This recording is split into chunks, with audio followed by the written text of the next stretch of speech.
entrada e a tua saída, desde agora e para sempre. Feche teus olhos comigo, Senhor meu Deus e eterno Pai. É no nome de Jesus Cristo de Nazaré, meu Senhor, que eu te agradeço, meu Pai, por esta rica oportunidade a qual o Senhor me concede nessa noite. Meu Senhor, em nome de Jesus Cristo de Nazaré, que neste momento não venha ser mais eu, Senhor, não venha ser o meu coração, Senhor, as minhas palavras, Senhor, a minha vontade, meu Pai, mas que venha ser o Teu Espírito Santo, meu Senhor, falando como a Tua igreja, meu Senhor. Aviva, Senhor, transforma, meu Pai, renova, Senhor, faz o Teu mover com a Tua palavra nessa noite, meu Senhor. E aquele, Senhor, que entrou com dúvida no coração, Senhor, ele venha sair com a certeza da vitória pelo poder que há no Teu nome. Senhor, em nome de Jesus, confirme a vitória e fale conosco para a glória do Teu nome. Amém. Amém. Pode se assentar em nome de Jesus.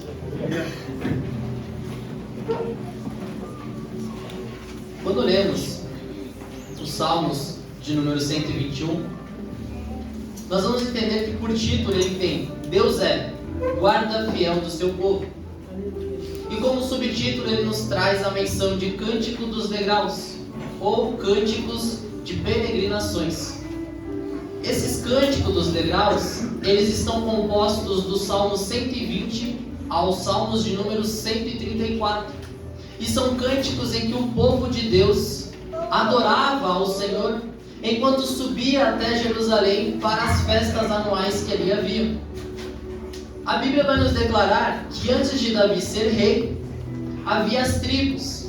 E nas tribos haviam seus territórios. Havia os levitas, havia os costumes e havia a adoração a Deus. Assim, conforme o passar do tempo, eles adoravam e glorificavam ao Senhor. Havia um só tabernáculo e uma arca da aliança, que simbolizava a presença de Deus em meio àquele povo.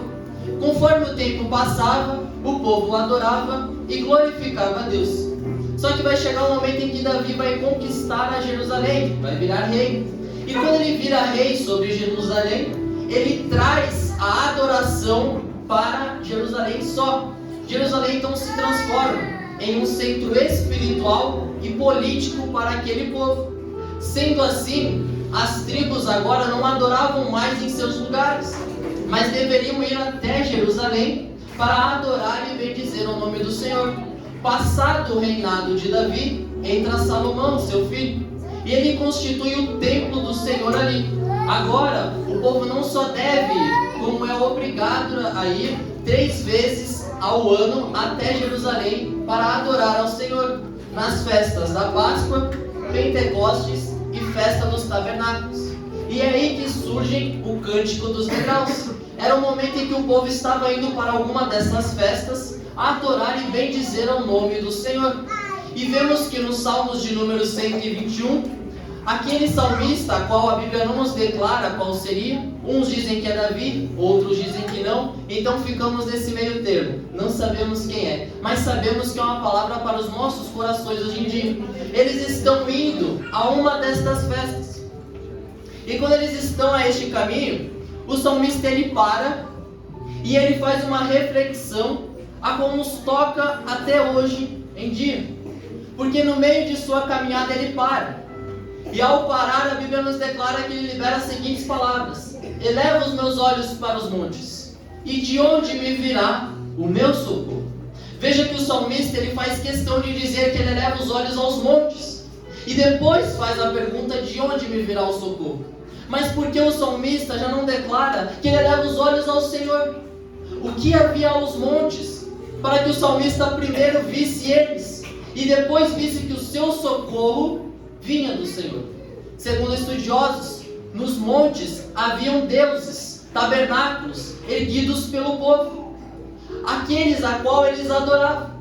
O monte para nós nessa noite nos representa a dificuldade, as lutas que muitas das vezes passamos, algo grande em que às vezes não encontramos saída. E quando o salmista ele eleva os olhos, ele não está vendo somente os montes, mas ele está vendo dificuldade. E sobre a dificuldade, ele vê também povos adorando a deuses criados, imagens feitas pelas mãos humanas. Como não falar de Moisés, quando sobe até um monte para falar com Deus, e quando desce, o povo está adorando a um bezerro de ouro. Porque o homem sempre tentou criar Deus, fazer uma figura de Deus. O homem sempre procurou algo para adorar. Isso sempre esteve no coração do homem, em buscar um objeto, algo de valor, algo criado para se comparar com Deus. Isso, o mundo. Mas nós que estamos firmados na presença de Deus, entendemos que Deus ele vai muito além das mãos humanas. Que Deus ele não é criado, mas ele é o criador da história. Os humanos, o homem não pode criar o que Deus é. Só que muitos caem nisso, porque eles começam a adorar outras coisas. Eles começam a adorar carros, casas, trabalhos, colocando isso acima de Deus.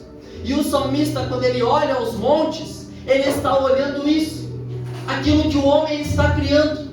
E ele vê tabernáculos, ele vê deuses criados. E aí ele diz: eu elevo os meus olhos para os montes, e de onde me virá o meu socorro? O meu socorro não vem daquilo que está criado pelas mãos humanas, mas vem acima disso.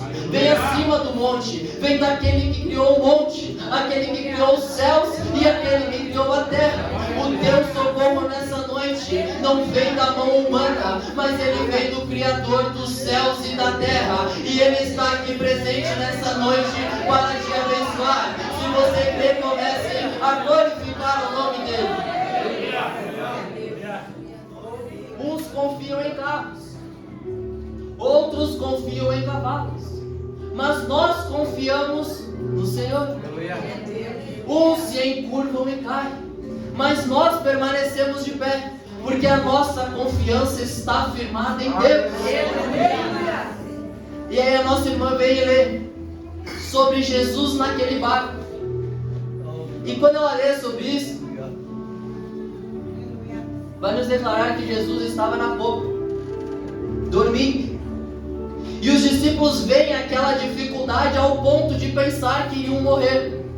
Só que eles lembram que Jesus estava lá dormindo e que só bastava eles clamarem a Jesus, desistir de algo humano e clamar àquele que opera o sobrenatural.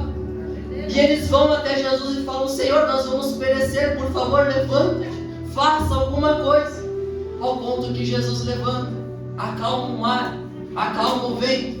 E aí eles falam: quem é este que até o vento e o mar lhe obedecem? Talvez a tua pergunta no seu coração nessa noite é: quem é esse?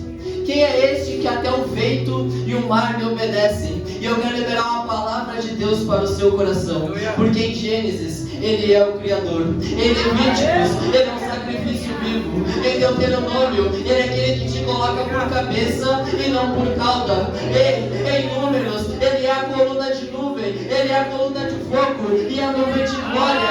Em Isaías, ele é aquele que está sentado sobre um alto e sublime trono. Em Salmos, ele é Deus de eternidade a eternidade. Em Jó, ele é o Redentor que vive. Oh glória, Deus está presente aqui nessa noite. Em Daniel, ele é o quarto homem da fornalha ardente dos evangelhos. Em Mateus, ele é o reino de Deus que faz o cego enxergar. Em Marcos, ele é o servo com poder que faz o paralítico andar. Em Lucas, ele é o filho do homem que faz o fluxo de sangue parar. Em João, ele é o verbo que estava com Deus, se desprendeu da sua glória, veio até a terra para lhe trazer a salvação. Em Atos, ele é a promessa do Espírito Santo que vai descer sobre a sua vida.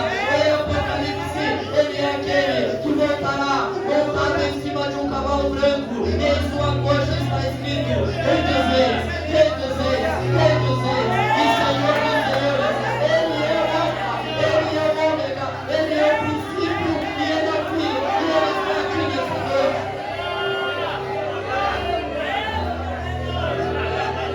Do início ao fim, ele está aqui. Então por que os nossos olhos só veem a dificuldade? Por que os nossos olhos só veem problemas? Por que os nossos olhos só veem montes? Por que os nossos olhos veem aquilo que o homem cria? Não devemos ser assim, mas devemos olhar além desses montes, ao Criador de todas as coisas, aquele que voltará, aquele que deu a vida por você naquela cruz. Daniel olhava para Deus, e quando o decreto é: não deve orar, ele não ligou para o decreto, mas ele continuou orando a Deus.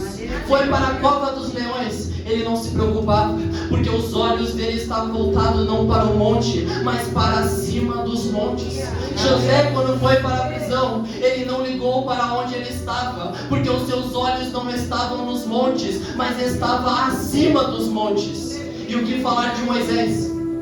Quando está frente àquele mar vermelho, o povo olhava para um lado montanha, para o outro lado montanha, para frente o mar, e a sua retaguarda, um exército furioso querendo os matar. Enquanto o povo olhava a dificuldade e murmurava, olhava os montes, Moisés elevou os seus olhos acima da dificuldade e disse: Senhor, me ajude, eu te clamo, Senhor, faça-o acontecer sobre este lugar. Ao ponto de Deus responder: Moisés, porque está orando, Moisés? Diga ao povo que marche, e o mar se abriu em dois. Porque quando você olha além dessa dificuldade, Deus opera sobre a sua vida. Se você vê, glorifique o nome do Senhor. Quando olhamos para os momentos, para as dificuldades, em vez de olhar para Deus, cometemos o mesmo erro que Asaf cometeu nos Salmos de número 73. Porque ele olha a provisão que havia sobre a vida do ímpio, e ele pensa assim: como pode ele ser mais abençoado do que eu, que estou adorando, que estou glorificando?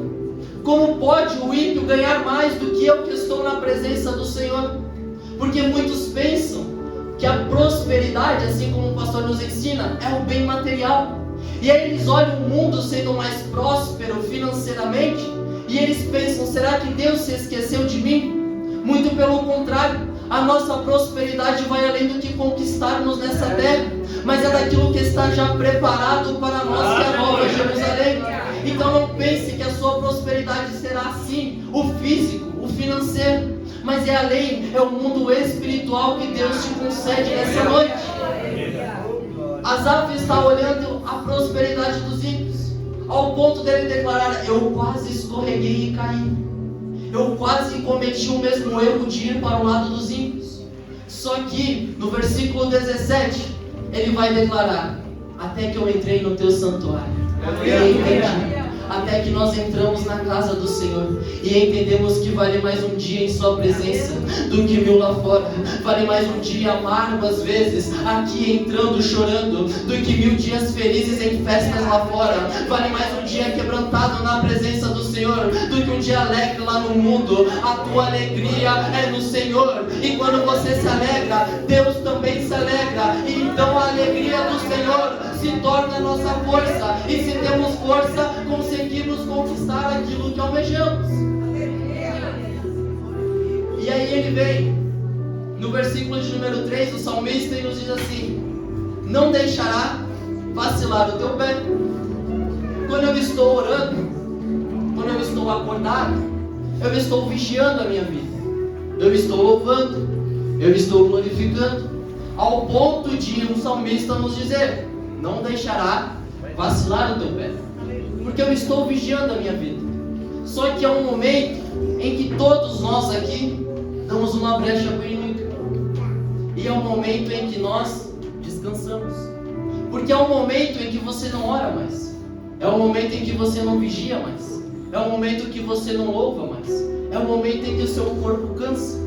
E aí o salmista nos diz, pela sua misericórdia, entre o versículo 3, parte B, e o versículo de número 4: aquele que te guarda não tosquenejará, eis que não tosquenejará e nem dormirá o guarda de Israel. Quando ele fala assim, eis que não tosquenejará, está dizendo assim, Deus não irá cochilar. Quando ele fala não dormirá, eis que Deus não vai apagar. Ou seja, enquanto você está dormindo, enquanto você está descansando, Deus está ao seu lado te dando livramento.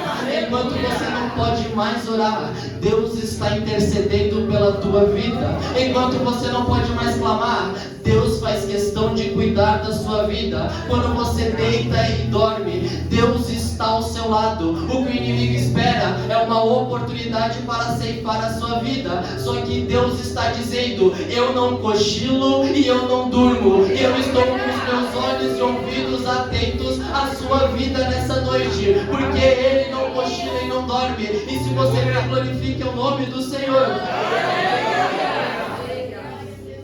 Às vezes, Deus permite a minha fraqueza e a sua fraqueza, para que o poder dele venha se aperfeiçoar.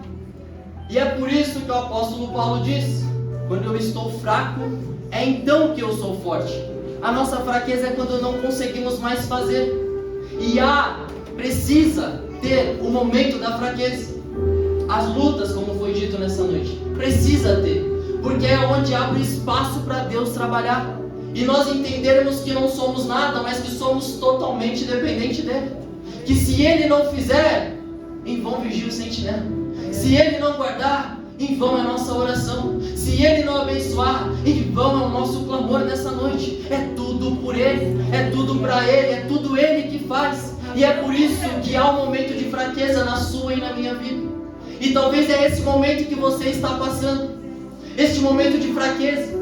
E como foi dito, isso não é para acabar com a sua vida, não, mas é para que o poder de Deus se manifeste sobre a sua vida. É para que você entenda que você não está sozinho nessa batalha. E o salmista acaba de nos dizer que Deus não dorme e que Ele é o guarda de Israel.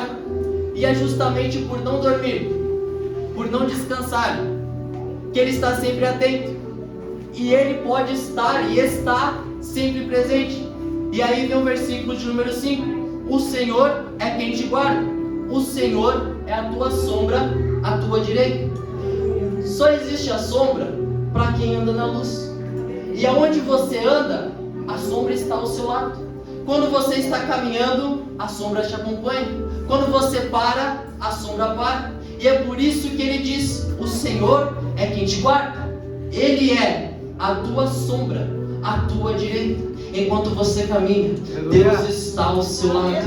Quando você para, Deus está ao seu lado. Quando você vai para o seu trabalho, Deus está ao seu lado. Quando você volta para casa, Deus está ao seu lado. Mas isso é somente para quem anda na luz. E quem anda na luz, glorifique e adore ao nome do Senhor. O povo no deserto, os mesmos 40 graus que fazem de dia, fazem à noite, só que de forma negativa.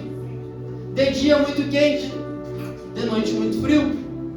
E o Senhor, à noite, acampava uma coluna de fogo ao redor do povo para aquecer e dar a luz, porque era muito frio à noite. De dia, o calor extenso, imenso que havia no deserto, Deus colocava uma nuvem por cima do povo para os guiar e refrescar o povo do calor. E é por isso que o salmista nos diz: aquele que habita no esconderijo do Altíssimo, a sombra do Onipotente descansará. O sol, ele nasce para todos. Ele nasce para o ímpio, ele nasce para o justo, ele nasce para o ladrão e ele nasce para o policial. Ele nasce para o que faz o bem e ele nasce para o que faz o mal. Mas a sombra do Onipotente é só para quem descansa no Senhor.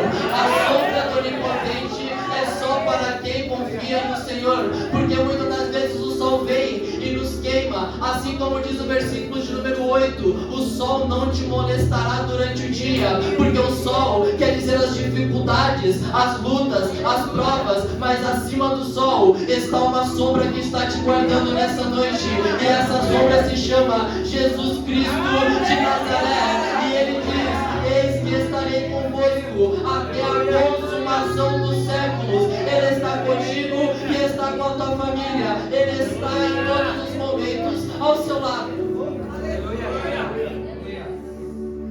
Deus não se cansa. E aí no versículo 7 ele diz: o Senhor te guardará de todo mal, Ele guardará a tua alma. Porque há momentos em que a luta ela não é física, mas ela é espiritual. Ela é de dentro. Ela não é algo de fora para dentro, mas é de dentro para fora. É essas lutas internas que passamos. E para isso também há uma promessa. E há um cuidado de Deus. Porque Ele guardará a tua alma. E Ele te ajudará nessas aflições que você passa dentro de você. E eu já vou para encerrar. E no versículo de número 8 ele diz: o Senhor guardará a tua entrada e a tua saída. Ao ponto que você entra na igreja, Jesus te guarda. Ao ponto que você sai da igreja, Jesus te guarda. Você vem buscar o abençoador, Ele te abençoa e sai contigo. Você está lá fora, Ele está te abençoando e entra contigo. Ele guardará a tua entrada e guardará a tua saída. Irmãos, uma semana de congresso, Deus está dizendo: eu guardarei a tua entrada e eu guardarei a tua saída. Aonde tu colocar a planta dos teus pés, vocês serão abençoados ao entrares e ao saíres. Deus estará convosco, não somente nessa semana, mas todos os dias da vida de vocês. Deus está conosco em todos os momentos. Somente adore e glorifique o nome dEle. E sobre isso vem uma promessa. Porque Deus me guarda, mas será que em algum momento Ele para? E eu te digo que isso não acaba nunca. Porque a palavra diz: desde agora e para sempre. Em todos os momentos Deus te guarda. E não vai terminar no culto de hoje, mas só terminará quando chegarmos juntos no céu. Deus está guardando a tua casa. Deus está guardando a tua família. Desde agora e para sempre. Vamos se colocar de pé. Sarinho, continue a adoração ao Senhor. Eleve os teus olhos.